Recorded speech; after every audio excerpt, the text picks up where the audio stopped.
Welcome back, America. We're here with Senator Tom Cotton of Arkansas on the Senate Intelligence Committee. The Senate Armed Forces Committee knows something about combat. He's been in combat, including in this region that we're talking about right now. Senator Cotton, I am a little confused. If we have nuclear negotiations that we're still pushing for, don't they have now like ballistic missiles, and they can keep building ballistic missiles and rain terror down on Israel? And are the communist Chinese going to stop selling fuel to them for ballistic missiles? And will the Russians stop building ground-to-air missile systems? I mean, what exactly would a deal look like at this point? Mark, good evening. It's hard to know what a deal would look like at this point because the supreme leader of Iran, Ayatollah Khamenei, keeps saying he wants no deal. He was saying that before Israel began these preemptive strikes on Thursday night. He continues to say it, even though President Trump continues to try to offer him an off-ramp to give up their enrichment capabilities. But the point you make about ballistic missiles, Mark, is very important. That's one reason why Iran is not just a threat to Israel or our other friends in the region or our troops there. Those missiles now can hit our troops. They can hit Israel.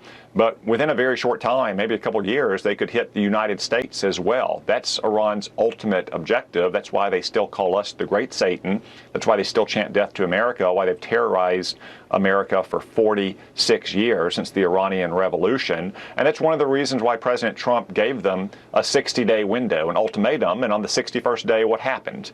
Israel began these strikes because every month Iran has been adding many more missiles to its stockpile that it can use to target innocent civilians in Israel or to target our troops. They don't have to have a nuclear weapon yet to have enough of those missiles to essentially put them in a zone of immunity, as it's sometimes called, from any such strikes. And that's one reason why Prime Minister Netanyahu thought he had to go now and why President Trump is backing Israel to the hilt. Let me ask you a question, Senator. We've heard a lot of arguments that it's not a battle, I would argue it's a war, that this war has the potential of expanding to other countries like Arab countries. Can you think of a single Arab country with a significant military that would say, you know what, I'm going to jump into the middle of this because I believe Iran should have nuclear weapons? Which Arab country would that be? It's hard to identify one, Mark.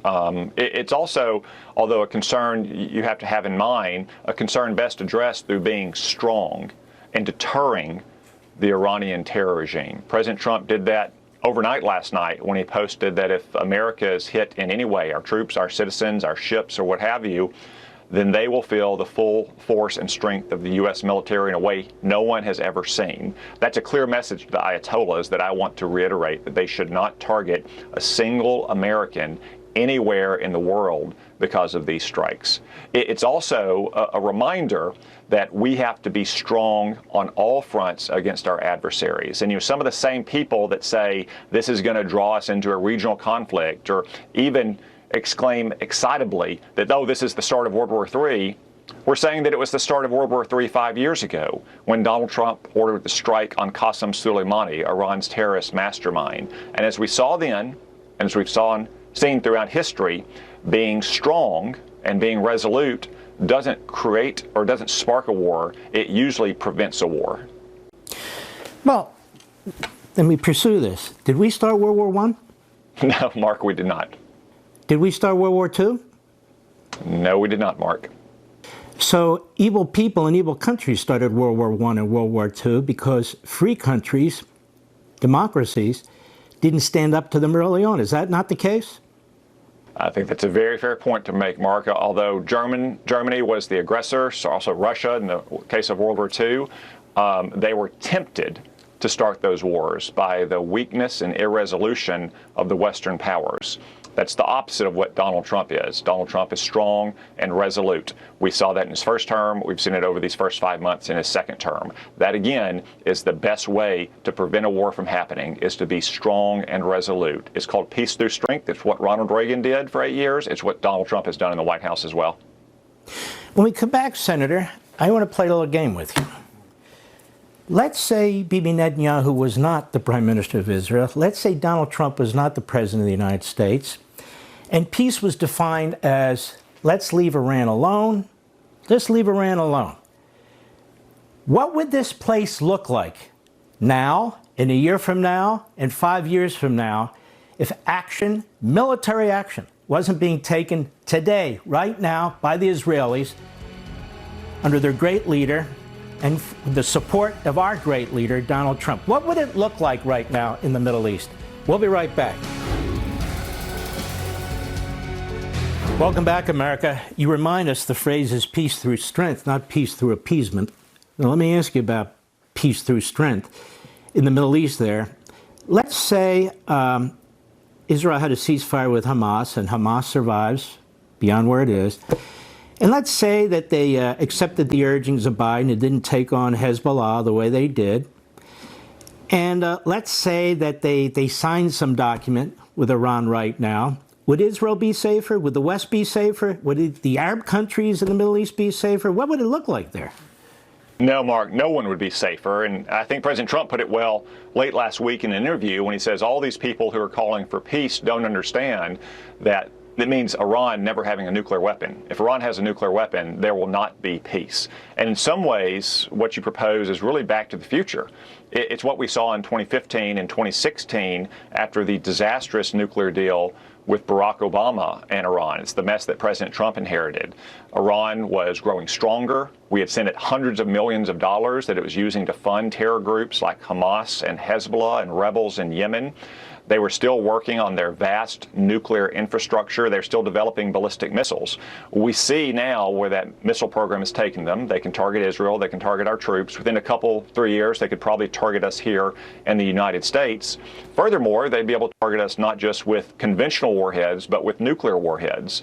And they're already, again, terrorizing America. They're shooting ballistic missiles in civilian neighborhoods in Israel, killing innocent women and children.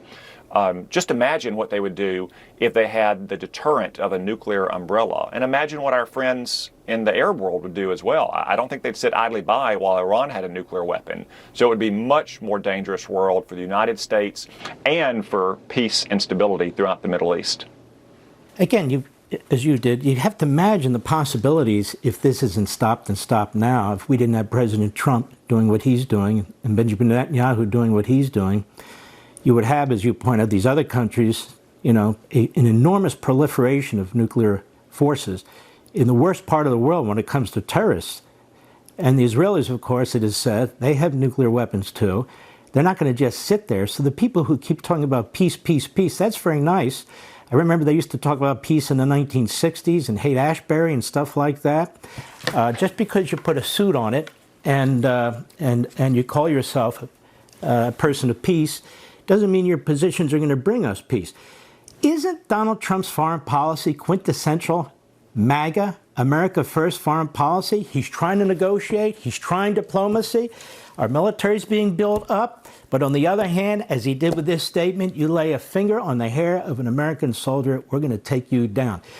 Isn't that peace through strength, not this kind of radical appeasement and isolationism? Yeah, Mark, a lot of the same people right now who are criticizing the president, who are saying that he doesn't understand his own movement or he's abandoning his own America First foreign policy, are the same people who warned that World War III was going to break out in 2020 when he authorized the strike that killed Iran's terrorist mastermind, Qasem Soleimani. And as President Trump said just yesterday, it's his movement. He helped create and shape and direct the Make America Great Again movement. He's the one that's defined the contours of the America First foreign policy.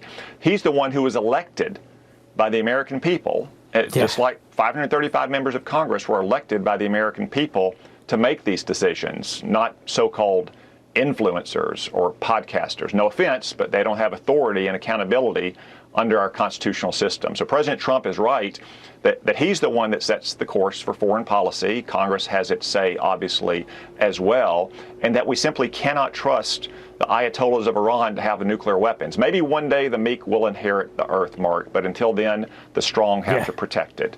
And if the lion is to ever lie down with the lamb, it's still much better to be the lion. Brilliantly put. And the thing is, you can disagree with the president, even this president, and so forth and so on. But I don't see this as disagreement. I see this as trying to bully him and threaten him and undermine him and warn him. That's a totally different thing, and it is absolutely despicable. Senator Cotton, I want to thank you for your past service and your current service. God bless you, my friend. Thank you, Mark. We'll be right back.